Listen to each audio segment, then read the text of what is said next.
नमस्कार दोस्तों, स्वागत है आपका एक बार फिर क्रिकेट डायल के यूट्यूब चैनल में। तो जैसे कि दोस्तों आपको पता ही होगा कि हमारे द्वारा हमारे यूट्यूब चैनल पे उत्तराखंड स्पेशल के लिए MCQ plus PYQ series with exam oriented extra fact provide कर रहे हैं, जिसमें दोस्तों हमने अभी 9 से 10 क्लास करवा ली हैं और दोस्तों अब हमारे द्वारा जिला सीरीज स्टार्ट करी गई है, जिसमें हम चमोली जनपद के जितने भी महत्वपूर्ण क्वेश्चन आपके एग्जाम में बन सकते हैं हमने उनको कवर करने की कोशिश की है। और दोस्तों आज हम कवर करने वाले हैं टिहरी जिले के जितने भी क्वेश्चंस आपके एग्जाम में बन सकते हैं, हम इस वीडियो के माध्यम से उन्हें आज कवर करने की कोशिश करेंगे। अगर दोस्तों आपने अभी तक चमोली जनपद की वीडियो नहीं देखी है तो आप वीडियो के कमेंट सेक्शन या वीडियो के डिस्क्रिप्शन में जाके उत्तराखंड स्पेशल की प्लेलिस्ट देख सकते हैं।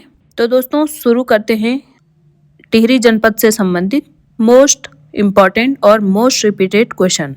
क्वेश्चन नंबर फर्स्ट है, टिहरी रियासत का टिहरी जिले के रूप में गठन कब किया गया था? ऑप्शन नंबर ए है 1 अगस्त 1948, ऑप्शन नंबर बी है 1 अगस्त 1949, ऑप्शन नंबर सी है 15 अगस्त 1947, ऑप्शन नंबर डी है 26 जनवरी 1950। तो दोस्तों ये मोस्ट रिपीटेड क्वेश्चन है।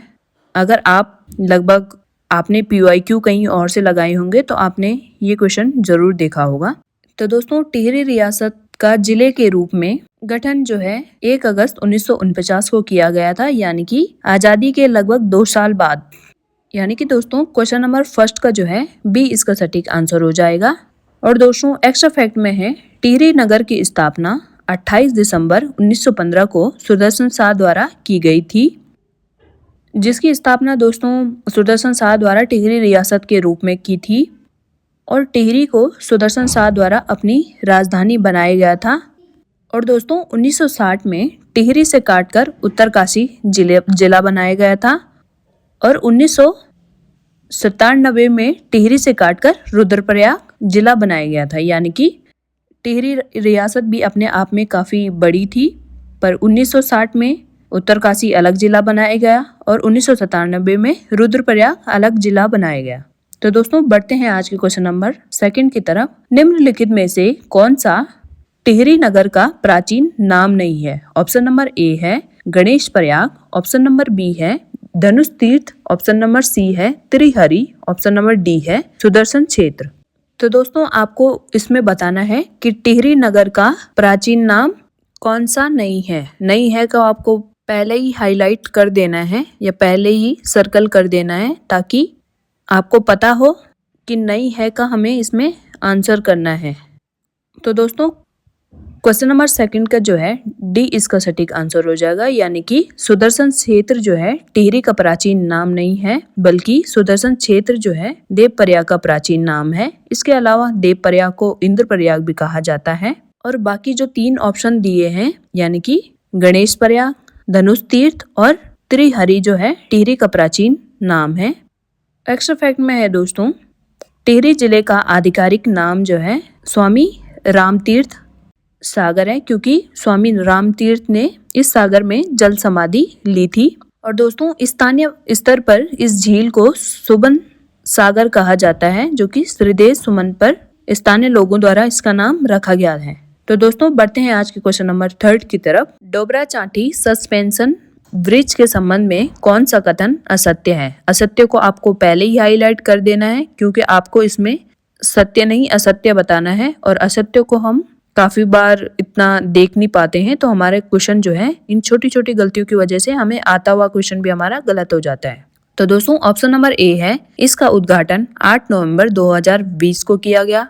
ऑप्शन नंबर बी है इसकी कुल लंबाई 725 मीटर है। ऑप्शन नंबर सी है यह पुल अलकनंदा नदी पर बना है। ऑप्शन नंबर डी है इसके मुख्य पुल की लंबाई 440 मीटर है।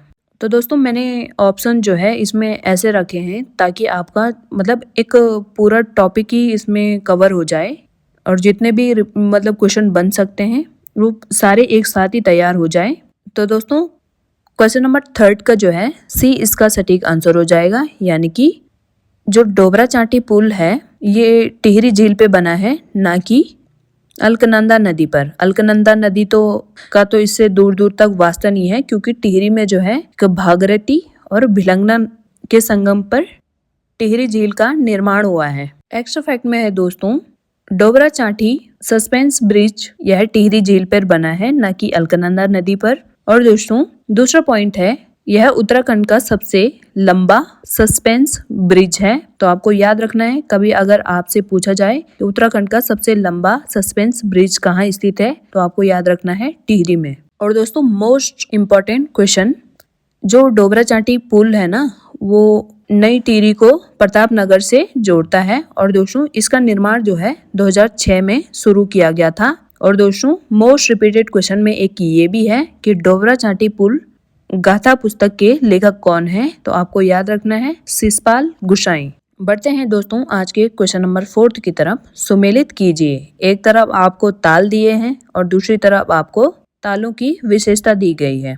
आप वीडियो को पॉज करके इसका आंसर लगा सकते हैं। मैं डायरेक्ट आपको इन्हें मैच करवा देती हूँ। शस्त्र ताल दोस्तों टिहरी में स्थित है और ये जो है गढ़वाल का सबसे बड़ा ताल है, जो कि ऑप्शन नंबर डी में दिया गया है। और मासर ताल जो है, मासर ताल को भाई बहन का ताल भी कहा जाता है, जो कि सूची सेकंड के ए विकल्प में दिया गया है। और दोस्तों यमताल जो है सदैव बर्फ से ढका हुआ ताल है। और दोस्तों वासुकी ताल जो है, वासुकी ताल लाल पानी वाला ताल या रुधिर ताल भी इसे कहा जाता है, ये भी टिहरी में स्थित है। जितने भी ताल मैंने आपको करवाए हैं ये सभी टिहरी में स्थित हैं। तो दोस्तों क्वेश्चन नंबर 4 का जो है ए इसका सटीक आंसर हो जाएगा। और दोस्तों एक्स्ट्रा फैक्ट में है, सहस्त्र ताल गढ़वाल क्षेत्र का सबसे बड़ा और गहरा ताल है। और दोस्तों अगर आपसे क्वेश्चन पूछ लिया जाए कि उत्तराखंड में सर्वाधिक झीलें कहाँ स्थित हैं, तो आपको इसका आंसर नैनीताल नहीं लगाना है, आपको इसका आंसर लगाना है चमोली।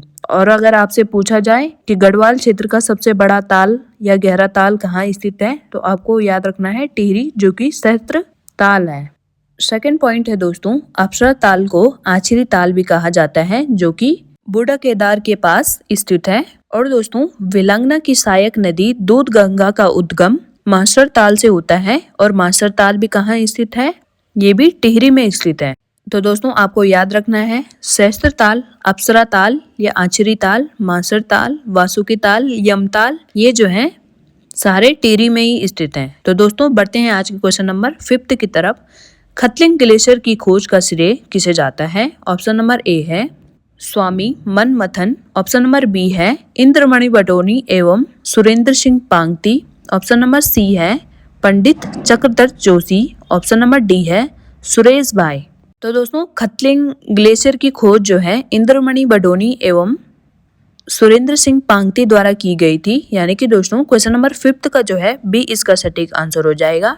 और दोस्तों एक्स्ट्रा फैक्ट में है खतलिंग ग्लेशियर टिहरी और रुद्रप्रयाग की सीमा में स्थित है। यानी कि दोस्तों कभी आपसे पूछ लिया जाए कि खतलिंग ग्लेशियर कहाँ स्थित है, अगर आपको ऑप्शन में टिहरी दिया गया हो तो टिहरी लगाएं, और अगर आपको ऑप्शन में रुद्रप्रयाग दिया गया हो तो आप रुद्रप्रयाग इसका आंसर लगा सकते हैं। अगर दोस्तों आपके एग्जाम में दोनों ऑप्शन दिए गए हों तो आपको इसका आंसर टिहरी में लगाना है, क्योंकि खतलिंग ग्लेशियर का सर्वाधिक भाग जो है वो टिहरी में स्थित है। थर्ड एक्स्ट्रा पॉइंट है दोस्तों, खतलिंग ग्लेशियर के दाहिनी ओर से दूध गंगा ग्लेशियर स्थित है। तो आपका एक और पॉइंट इसमें कवर हो गया है कि खतलिंग ग्लेशियर और दूध गंगा ग्लेशियर कहाँ है, वो भी टिहरी में स्थित है। तो दोस्तों बढ़ते हैं आज के क्वेश्चन नंबर 6 की तरफ। रक्षा सूत्र आंदोलन के प्रणेता कौन थे? ऑप्शन नंबर ए है Amar Singh, option number B है Bhawani Dutt Uniyal, option number C है सुरेश भाई, ऑप्शन नंबर डी है सुंदरलाल बहुगुणा। तो दोस्तों रक्षा सूत्र आंदोलन के जो प्रणेता थे वो जो है सुरेश भाई थे। यानी कि दोस्तों क्वेश्चन नंबर 6 का जो है सी इसका सटीक आंसर हो जाएगा। और दोस्तों एक्स्ट्रा फैक्ट में है रक्षा सूत्र आंदोलन की शुरुआत सुरेंद्र भाई द्वारा 1994 में पेड़ों की कटाई के विरुद्ध भिलंगना क्षेत्र में किया गया था। तो दोस्तों अगर आपसे पूछा जाए कभी कि रक्षा सूत्र आंदोलन किस क्षेत्र विशेष में किया गया था, या आपको ऑप्शन कुछ भी दिया जाए जैसे रवाई क्षेत्र, जौनसार क्षेत्र या ऐसे कोई भी दिया जाए, तो आपको याद रखना है कि रक्षा सूत्र आंदोलन भिलंगना क्षेत्र में हुआ था। और दोस्तों इसका संबंध जो है पेड़ों की कटाई के विरोध में हुआ था। तो दोस्तों इसमें जो है लोगों ने पेड़ों पर रक्षा सूत्र बांध लिए थे और इसमें प्रण लिया था कि इन पेड़ों की रक्षा करना हमारा कर्तव्य है। सेकंड पॉइंट है दोस्तों कुंजड़ी वन आंदोलन जो 1903 से 1904 के बीच हुआ। और दोस्तों कुंजड़ी वन आंदोलन का नेतृत्व जो है अमर सिंह के द्वारा किया गया था। और दोस्तों तिलाड़ी गोलीकांड 1930 में किसानों की भूमि को वन भूमि करने के विरोध में हुआ था, जिसमें जो है दोस्तों आपको पता ही होगा कि चक्रधर जुयाल द्वारा निहत्थे लोगों को गोलियों से भून दिया गया था। तो दोस्तों बढ़ते हैं आज के क्वेश्चन नंबर 7 की तरफ। भुवनेश्वरी महिला आश्रम की स्थापना कब और किसके द्वारा की गई थी? ऑप्शन नंबर ए है 1977 स्वामी मनमंथन द्वारा। ऑप्शन नंबर बी है 1946 चक्रधर जोशी द्वारा। ऑप्शन नंबर सी है 1917 भवानी दत्त उनियाल द्वारा। ऑप्शन नंबर डी है 1920 राजा नरेंद्र शाह द्वारा। तो दोस्तों भुवनेश्वरी महिला आश्रम की स्थापना जो है 1977 में स्वामी मनमंथन द्वारा टिहरी के अंजनी शहर में की गई थी। यानी कि दोस्तों क्वेश्चन नंबर 7 का जो है ए इसका सटीक आंसर हो जाएगा। और दोस्तों एक्स्ट्रा फैक्ट में है भुवनेश्वरी महिला आश्रम अंजनी शहर टिहरी में स्थित है। और दोस्तों इसका ध्येय जो है खुशहाल बच्चा, खुशहाल परिवार व खुशहाल समाज है। आपको इसके ध्येय को भी याद जरूर रखना है क्योंकि ये भी परीक्षाओं में पूछा गया है। और दोस्तों थर्ड इम्पोर्टेंट पॉइंट है स्वामी मनमथन केरल से 1964 में गढ़वाल आए थे और उसके बाद इन्होंने 1977 में भुवनेश्वरी महिला आश्रम की स्थापना की थी। तो दोस्तों बढ़ते हैं आज के क्वेश्चन नंबर 8 की तरफ। किस मंदिर को भुवनेश्वरी पीठ भी कहा जाता है? ऑप्शन नंबर ए है सुरकंठा। ऑप्शन नंबर बी है कुंजापुरी। ऑप्शन नंबर सी है चंद्रबदनी मंदिर। ऑप्शन नंबर डी है सेम मुखेम मंदिर। तो दोस्तों क्वेश्चन नंबर 8 का जो है सी इसका सटीक आंसर हो जाएगा। यानी कि भुवनेश्वरी पीठ को ही चंद्रबदनी मंदिर के नाम से भी जाना जाता है। और दोस्तों एक्स्ट्रा फैक्ट में है चंद्रबदनी मंदिर चंद्रकूट पर्वत पर स्थित है।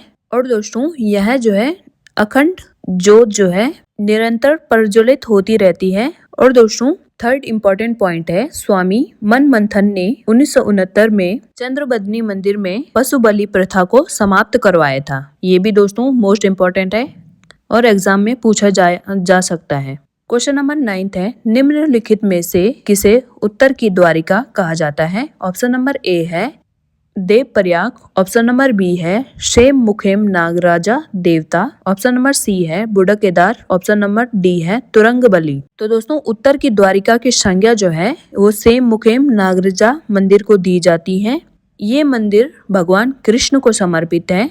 यानी कि दोस्तों क्वेश्चन नंबर 9 का जो है बी इसका सटीक आंसर हो जाएगा। और दोस्तों एक्स्ट्रा फैक्ट में है सेम मुखेम मेला टिहरी में 26 नवंबर को लगता है। और दोस्तों बुढ़ा केदार में बाल गंगा और धर्म गंगा नदियों का संगम होता है। और दोस्तों थर्ड इम्पोर्टेंट पॉइंट है तुरंगबली को टिहरी का लोक देवता कहा जाता है। यानी कि टिहरी के लोक देवता कौन है? वो है तुरंगबली। क्वेश्चन नंबर 10 है टिहरी के किस स्थान पर हिमालय नक्षत्र वेधशाला स्थित है? ऑप्शन नंबर ए है Narendra Nagar. Option number B है चंबा। ऑप्शन नंबर सी है Dev Prayag. Option number D है कृति नगर। तो दोस्तों हिमालय नक्षत्र वेधशाला जो है वो देव प्रयाग में स्थित है। यानी कि दोस्तों क्वेश्चन नंबर 10 का जो है सी इसका सटीक आंसर हो जाएगा। और दोस्तों एक्स्ट्रा फैक्ट में है हिमालय नक्षत्र वेधशाला की स्थापना 1946 में पंडित चक्रधर जोशी द्वारा की गई थी। सेकंड पॉइंट है दोस्तों राज्य पुलिस प्रशिक्षण अकादमी नरेंद्र नगर में स्थित है जिसकी स्थापना 2011 में की गई थी। और दोस्तों थर्ड इम्पोर्टेंट पॉइंट है राजीव गांधी एडवेंचर एकेडमी कहाँ स्थित है? वो भी टिहरी में ही स्थित है। तो दोस्तों बढ़ते हैं आज के 11th क्वेश्चन की तरफ। क्वेश्चन नंबर 11 है मोड़ मेला टिहरी के किस क्षेत्र में लगता है? ऑप्शन नंबर ए है जौनपुर अगलाड़ नदी। ऑप्शन नंबर बी है Pratap Nagar. Option number C है बाल गंगा घाटी। ऑप्शन नंबर डी है नरेंद्र नगर। तो दोस्तों मोड़ मेला जो है जौनपुर क्षेत्र में लगता है। यानी कि क्वेश्चन नंबर 11 का जो है ए इसका सटीक आंसर हो जाएगा।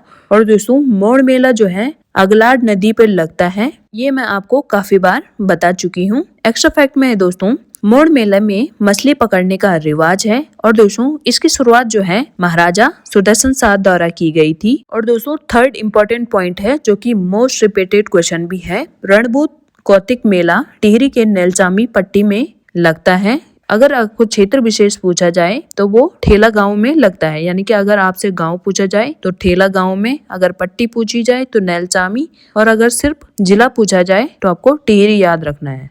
और दोस्तों रणभूत कौतिक जो है युद्ध में वीर गति को प्राप्त हुए लोगों की स्मृति में लगता है। तो दोस्तों बढ़ते हैं आज के क्वेश्चन नंबर 12 की तरफ। विश्व प्रसिद्ध केम्प्टी जलप्रपात को पर्यटन के क्षेत्र के रूप में विकसित करने का श्रेय किसे जाता है? ऑप्शन नंबर ए है राजा नरेंद्र शाह द्वारा, ऑप्शन नंबर बी है John Mackinnon, option number C है Surendra Singh Pangti, option number D है सुलेमान सिकाऊ।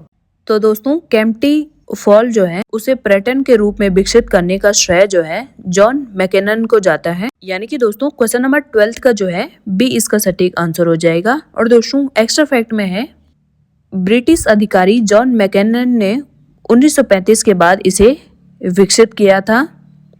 और दोस्तों केम्प्टी फॉल जो है 1364 मीटर की ऊंचाई पर स्थित है। और दोस्तों केम्प्टी फॉल के पास ही संतुरा देवी मेला भी लगता है। तो दोस्तों बढ़ते हैं आज के क्वेश्चन नंबर 30 की तरफ, जो कि आपके फेवरेट क्वेश्चन टाइप्स में से एक होगा। कथन ए है देवप्रयाग में भागीरथी और अलकनंदा का संगम होता है। कारण आर है यहाँ भागीरथी को सास और अलकनंदा को बहू कहा जाता है। तो दोस्तों सबसे पहले आपको क्वेश्चन को ढंग से पढ़ना है। मैंने आपको ये कई बार सिखा चुकी हूँ कि आपको कैसे पढ़ना है इस क्वेश्चन को, और उसके बाद ही आपको इसका आंसर लगाना है। पहले दोस्तों इसके कूट देख लेते हैं। ऑप्शन नंबर ए है ए और आर दोनों सही है तथा आर ए की सही व्याख्या करता है। ऑप्शन नंबर बी है ए और आर दोनों सही है लेकिन आर ए की सही व्याख्या नहीं करता है। ऑप्शन नंबर सी है ए सही है लेकिन आर गलत है। ऑप्शन नंबर ए है ए गलत है लेकिन आर सही है। इस तरीके के क्वेश्चन जो है दोस्तों आपको मतलब ये काफी इजी होते हैं। अगर आपने अपने कॉन्सेप्ट क्लियर करे हैं तो आप इस तरीके के क्वेश्चन आराम से लगा सकते हैं। सबसे पहले दोस्तों आपको क्वेश्चन को कैसे पढ़ना है। देवप्रयाग में भागीरथी और अलकनंदा का संगम होता है क्योंकि आपको कारण की जगह, कारण आर जहाँ पे लिखा है उसकी जगह आपको क्योंकि लगाना है, क्योंकि यह भागीरथी को सास और अलकनंदा को बहू कहा जाता है।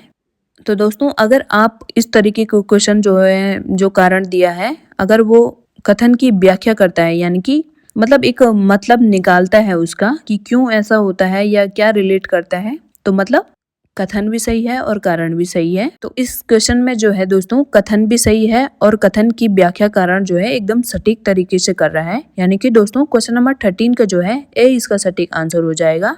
और दोस्तों एक्स्ट्रा फैक्ट में है देवप्रयाग समुद्र तल से 472 मीटर की ऊंचाई पर स्थित है। और दोस्तों देवप्रयाग में भगवान राम ने रावण के वध करने के बाद तपस्या की थी। और दोस्तों देवप्रयाग में ही प्रसिद्ध रघुनाथ मंदिर यानी कि राम का मंदिर भी स्थित है जो कि द्रविड़ शैली में बना हुआ है। तो दोस्तों बढ़ते हैं आज के क्वेश्चन नंबर 14 की तरफ। उससे पहले दोस्तों अगर आपको क्वेश्चन पसंद आ रहे हैं या सीरीज आपको पसंद आ रही है तो वीडियो को लाइक और चैनल को सब्सक्राइब करना ना भूलिएगा, क्योंकि इससे जो है हमें एक पॉजिटिव वाइब्स आती हैं और हमें लगता है कि अगर हम क्वेश्चन बना रहे हैं तो वो आपके मतलब कुछ काम आ पा रही हैं। और दोस्तों यकीन मानिए इस तरीके क्वेश्चन जो है अभी तक यूट्यूब में मतलब मेरे जानने तक अभी तक किसी ने भी इस तरीके के क्वेश्चन करवाए नहीं होंगे, जबकि आयोग का यही पैटर्न है। आपको इसी पैटर्न पे प्रैक्टिस करनी है ताकि आयोग किसी भी पैटर्न पे क्वेश्चन पूछे आप जो है एकदम रेडी रहें। तो दोस्तों बढ़ते हैं आज के क्वेश्चन नंबर 14 की तरफ। प्रतापनगर का प्राचीन नाम क्या है? ऑप्शन नंबर ए है ओडथली, ऑप्शन नंबर बी है डांगधार, ऑप्शन नंबर सी है बिलोली गांव, ऑप्शन नंबर डी है डुंडी प्रयाग। तो दोस्तों प्रतापनगर का प्राचीन नाम जो है डांगधार है, यानी कि क्वेश्चन नंबर 14 का जो है बी इसका सटीक आंसर हो जाएगा। और दोस्तों एक्स्ट्रा फैक्ट में है ओडथली नरेंद्र नगर का प्राचीन नाम है और दोस्तों बिलोली गांव जो है कीर्ति नगर का पुराना नाम है। ये जो है दोस्तों किसी न किसी एग्जाम में कभी ना कभी मतलब ये बहुत बार पूछे गए क्वेश्चन है, इसलिए मैंने आपको तीनों चीजें जो है एक साथ कवर करवा दी हैं। आप इनको नोट भी कर सकते हैं, क्योंकि आप जितना लिख लिख के नोट करोगे ना, मतलब लिख लिख के याद करोगे, उतना आपको जल्दी से और स्थायी रूप से आपको याद होगा। प्रतापनगर का प्राचीन नाम है डांगधार, नरेंद्र नगर का प्राचीन नाम है ओडथली और कीर्ति नगर का प्राचीन नाम है बिलोली गांव। और दोस्तों कीर्ति नगर जो है राज्य का सबसे छोटा नगर निकाय है, ये भी क्वेश्चन पूछा जा सकता है। तो दोस्तों बढ़ते हैं आज के क्वेश्चन नंबर 15 की तरफ। खतलिंग रुद्रा देवी यात्रा टिहरी में किस माह आयोजित होती है? ऑप्शन नंबर ए है जून, ऑप्शन नंबर बी है अगस्त, ऑप्शन नंबर सी है सितंबर, ऑप्शन नंबर डी है नवंबर। खतलिंग रुद्रावती देवी यात्रा जो है दोस्तों सितंबर माह में आयोजित होती है, यानी कि क्वेश्चन नंबर 15 का जो है सी इसका सटीक आंसर हो जाएगा। और दोस्तों एक्स्ट्रा फैक्ट में है खतलिंग रुद्रावती देवी यात्रा जो है वो खतलिंग ग्लेशियर से भृगु गंगा तक जाती है। और दोस्तों खतलिंग रुद्रावती देवी यात्रा को जो है उत्तराखंड का 5वां धाम यात्रा के नाम से भी जाना जाता है, यानी कि 5वीं धाम की यात्रा के नाम से भी इसे जाना जाता है, ये भी आपको याद रखना है। और दोस्तों पवाली कांठा केदार यात्रा जो है 29 किलोमीटर की यात्रा है, जो कि टिहरी के गुत्तू से स्टार्ट होती है, यानी कि पवाली कांठा होते हुए केदारनाथ जाने की ये यात्रा है, जो कि मात्र 29 किलोमीटर की पैदल यात्रा है। तो दोस्तों बढ़ते हैं आज के क्वेश्चन नंबर 16 की तरफ। विश्वनाथ गुफा टिहरी में कहाँ स्थित है? ऑप्शन नंबर ए है हिंदाव पट्टी, ऑप्शन नंबर बी है बाल गंगा घाटी, ऑप्शन नंबर सी है गज्जा, ऑप्शन नंबर डी है नरेंद्र नगर। तो दोस्तों विश्वनाथ गुफा जो है हिंदाव पट्टी में स्थित है, यानी कि क्वेश्चन नंबर 16 का जो है ए इसका सटीक आंसर हो जाएगा। और दोस्तों ये विश्वनाथ गुफा जो है शंकराचार्य की तपस्थली है। और दोस्तों मेनली जो है इसे गुरु वशिष्ठ की तपस्थली के रूप में जाना जाता है। और दोस्तों यहीं पर वशिष्ठ गुफा वशिष्ठ आश्रम भी स्थित है। और दोस्तों थर्ड इम्पोर्टेंट पॉइंट है शंकर गुफा और ब्रह्मकुंड जो है देवप्रयाग में स्थित है, ये भी दोस्तों पूछे जा सकते हैं, तो आपको याद रखना है शंकर गुफा और ब्रह्मकुंड जो है देवप्रयाग में स्थित है। तो दोस्तों बढ़ते हैं आज के क्वेश्चन नंबर 17 की तरफ। उत्तराखंड का चेरापूंजी किसे कहा जाता है? ऑप्शन नंबर ए है चंबा, ऑप्शन नंबर बी है धनौल्टी, ऑप्शन नंबर सी है Narendra Nagar, option number D है नई टिहरी। तो दोस्तों उत्तराखंड का चेरापूंजी जो है नरेंद्र नगर को कहा जाता है, क्योंकि यहाँ पे बहुत ज्यादा बारिश होती है, यानी कि दोस्तों क्वेश्चन नंबर 17 का जो है सी इसका सटीक आंसर हो जाएगा, जिसमें है नरेंद्र नगर। और दोस्तों इसके अलावा देहरादून के राजपुर क्षेत्र में भी काफी ज्यादा बारिश होती है, इसलिए अगर ऑप्शन में नरेंद्र नगर ना दिया गया हो तो आप इसका आंसर राजपुर को भी लगा सकते हैं, लेकिन दोस्तों इसका आंसर जो है 100% इसका आंसर नरेंद्र नगर ही है। और दोस्तों एक्स्ट्रा फैक्ट में है नरेंद्र नगर में जो लगभग बारिश होती है, वार्षिक जो वर्षा होती है वो 318 सेंटीमीटर होती है, और इसी के लगभग राजपुर में भी बारिश होती है। और दोस्तों नरेंद्र नगर की स्थापना जो है महाराजा नरेंद्र शाह द्वारा की गई थी। और नरेंद्र नगर का प्राचीन नाम मैंने अभी आपको बताया था, जो कि था ओडथली, यानी कि नरेंद्र नगर की स्थापना नरेंद्र शाह द्वारा करने से पहले इसका नाम ओडथली था। और दोस्तों नरेंद्र नगर में ही राजमहल को अब आनंद स्पा के रूप में भी जाना जाता है। तो दोस्तों आपको क्वेश्चन कैसे पसंद आ रहे हैं प्लीज कमेंट के माध्यम से मुझे बताइए।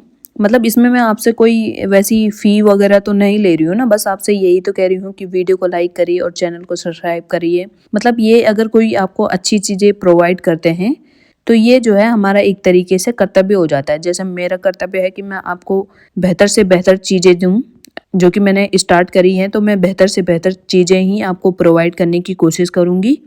इसलिए दोस्तों प्लीज़ वीडियो को लाइक और चैनल को सब्सक्राइब करिए। और दोस्तों इस तरीके के क्वेश्चन जो है आप ज़रूर लगाएं, क्योंकि ये जो है आयोग का नया पैटर्न है और नए पैटर्न के हिसाब से ही हमको भी चेंज होना है। पुराने पैटर्न तो है जो है, पर नए पैटर्न पे भी आपको काम करना है। तो दोस्तों ज़्यादा बात नहीं करूँगी, इससे जो है मुझे पता है आप लोग इरिटेट हो सकते हैं, पर दोस्तों जिस दिन मुझे बिना बोले आप लोग वीडियो को लाइक करेंगे, चैनल को सब्सक्राइब करेंगे, उसके बाद जो है मैं कभी नहीं कहूँगी। फिलहाल दोस्तों बढ़ते हैं आज के क्वेश्चन नंबर 18 की तरफ। नाग टिपा की समुद्र तल से ऊंचाई कितनी है? ऑप्शन नंबर ए है 1750, ऑप्शन नंबर बी है 3048 मीटर, ऑप्शन नंबर सी है 1676 मीटर, ऑप्शन नंबर डी है 1129 मीटर। तो दोस्तों नाग टिपा की जो है समुद्र तल से ऊंचाई लगभग 3048 मीटर है, यानी कि दोस्तों क्वेश्चन नंबर 18 का जो है बी इसका सटीक आंसर हो जाएगा। और दोस्तों एक्स्ट्रा फैक्ट में है नाग टिपा जो है टिहरी के जौनपुर परगने में स्थित है और दोस्तों इसे निचले हिमालय क्षेत्र की सबसे ऊंची चोटी में से एक माना जाता है। तो दोस्तों आपको मतलब ये क्वेश्चन भी आपका बन सकता है कि निचले हिमालय क्षेत्र में सबसे ऊंची चोटी कौन सी है, तो आपको याद रखना है नागटिब्बा। और दोस्तों जो नागटिब्बा चोटी है वहां से हिमालय के बंदरपुछ श्रेणी के दृश्य भी दिखाई देते हैं। तो दोस्तों बढ़ते हैं आज के क्वेश्चन नंबर 19 की तरफ। टिहरी में प्रथम कृषि बैंक की स्थापना किसके समय हुई थी? ऑप्शन नंबर ए है Kriti Shah, option number B है Sudarshan Shah, option number C है Narendra Shah, option number D है मानवेंद्र शाह। तो दोस्तों टिहरी में प्रथम कृषि बैंक की स्थापना नरेंद्र शाह द्वारा की गई थी, जिसकी स्थापना नरेंद्र शाह द्वारा 1920 में की गई थी। यानी कि दोस्तों क्वेश्चन नंबर 19 का जो है सी इसका सटीक आंसर हो जाएगा। और दोस्तों एक्स्ट्रा फैक्ट में है टिहरी में प्रथम कृषि बैंक की स्थापना 1920 में नरेंद्र शाह द्वारा की गई थी। और दोस्तों सेकंड पॉइंट है पुरानी टिहरी में शारदा भवन पुस्तकालय की स्थापना महाराजा कृति शाह के प्रोत्साहन पर हुई थी। तो दोस्तों बढ़ते हैं आज के क्वेश्चन नंबर 20 की तरफ। श्रीदेव सुमन पर आधारित गढ़वाली फिल्म किस वर्ष बनी थी? ऑप्शन नंबर ए है 2005, ऑप्शन नंबर बी है 2007, ऑप्शन नंबर सी है 2010, ऑप्शन नंबर डी है 1994। तो दोस्तों श्रीदेव सुमन पर आधारित गढ़वाली फिल्म जो है 2007 में बनी थी। यानी कि दोस्तों क्वेश्चन नंबर 20 का जो है बी इसका सटीक आंसर हो जाएगा। और दोस्तों एक्स्ट्रा फैक्ट में है याद आली टिहरी की गढ़वाली फिल्म जो है 2010 में आई थी। और दोस्तों टिहरी राज्य में प्रजामंडल की स्थापना 30 जनवरी 1939 को देहरादून में हुई थी। ये दोस्तों मोस्ट इम्पोर्टेंट क्वेश्चन है, कभी इस पे जो है ईयर पूछ लिया जाता है कि प्रजामंडल की स्थापना कब हुई थी, मतलब किस ईयर में हुई थी ये पूछ लिया जाता है। कभी ये पूछ लिया जाता है कि प्रजामंडल की स्थापना कहाँ हुई थी, तो आपको याद रखना है 23 जनवरी 1939 देहरादून में। तो दोस्तों बढ़ते हैं आज के क्वेश्चन नंबर 21 की तरफ। सुरकंटा देवी मंदिर के संबंध में कौन सा कथन सही है? ऑप्शन नंबर ए है यह राज्य का इकलौता सिद्ध पीठ है जहां गंगा दशहरे पर मेला लगता है। ऑप्शन नंबर बी है यहाँ भक्तों को प्रसाद के रूप में रोसाली की पत्तियां दी जाती है। ऑप्शन नंबर सी है यह मंदिर जो है चंबा मसूरी रोड पर सुरकुट पर्वत पर स्थित है। तो दोस्तों क्वेश्चन नंबर 21 का जो है डी इसका सटीक आंसर हो जाएगा, यानी कि उपरोक्त सभी कथन जो है एकदम सही है। एक्स्ट्रा फैक्ट में है दोस्तों सुरकंटा मंदिर में जो है सती का सिर गिरा था, इसीलिए इसे मतलब सुरकूट कहा जाता है। यह सुरकूट पर्वत पर सुरकंटा स्थित है। और दोस्तों सेकंड इम्पोर्टेंट पॉइंट है कुंजापुरी देवी मंदिर में भंडारी राजपूत पुजारी होते हैं। तो दोस्तों अमूमन देखा जाता है कि किसी भी मंदिर में जो पुजारी होते हैं वह मुख्यतः पंडित ही होते हैं, लेकिन आपको याद रखना है कुंजापुरी देवी में भंडारी राजपूत जो है मंदिर के पुजारी होते हैं। और दोस्तों कुंजापुरी मंदिर में सिरोही का वृक्ष है जहां भक्त लोग जो है अपनी मन्नत की चुनियां बांधते हैं। तो दोस्तों बढ़ते हैं आज के क्वेश्चन नंबर 22 की तरफ। टिहरी जिले का आकार किस जीव के समान प्रतीत होता है? ऑप्शन नंबर ए है शेर, ऑप्शन नंबर बी है तितली, ऑप्शन नंबर सी है मछली, ऑप्शन नंबर डी है हाथी। तो दोस्तों क्वेश्चन नंबर 22 का जो है बी इसका सटीक आंसर हो जाएगा, यानी कि टिहरी जिले का आकार जो है तितली के समान दिखाई देता है। और दोस्तों एक्स्ट्रा फैक्ट में है टिहरी का क्षेत्रफल जो है 3642 वर्ग किलोमीटर है। और दोस्तों टिहरी क्षेत्र जो है क्षेत्रफल की दृष्टि से यह राज्य का 6वां जिला है। और दोस्तों ज्योतिषों द्वारा टिहरी की राशि जो है सिंह राशि बताई गई थी।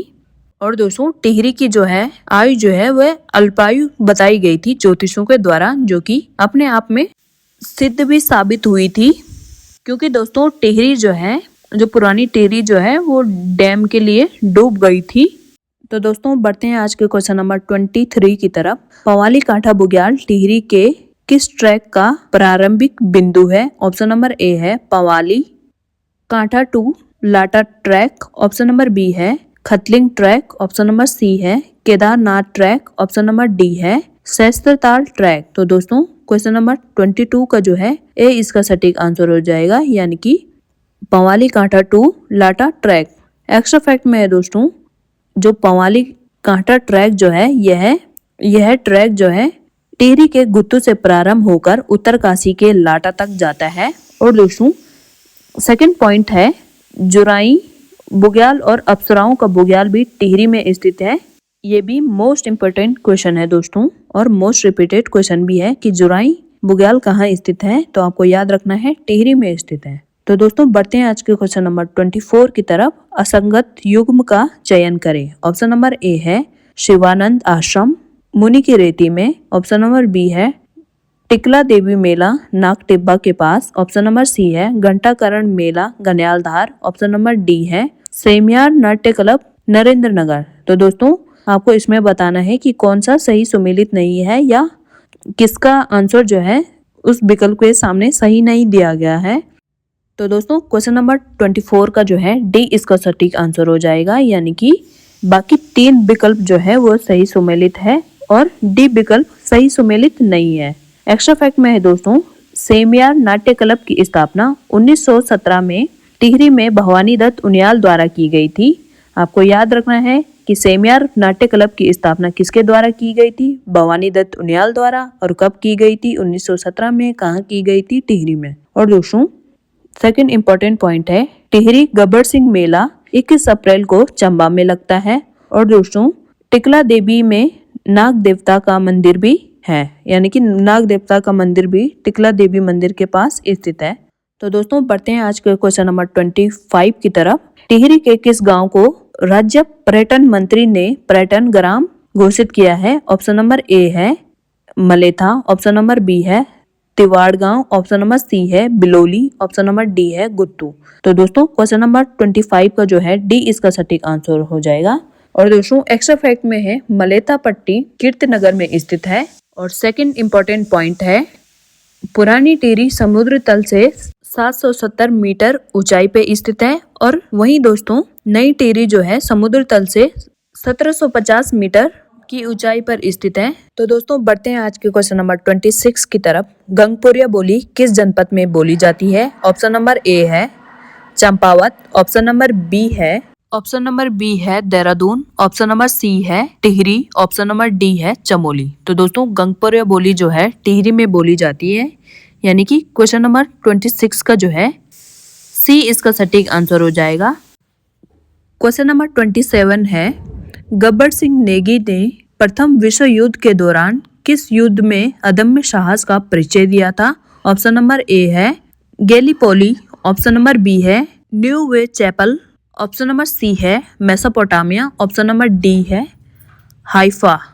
क्वेश्चन नंबर 27 का जो है बी इसका सटीक आंसर हो जाएगा।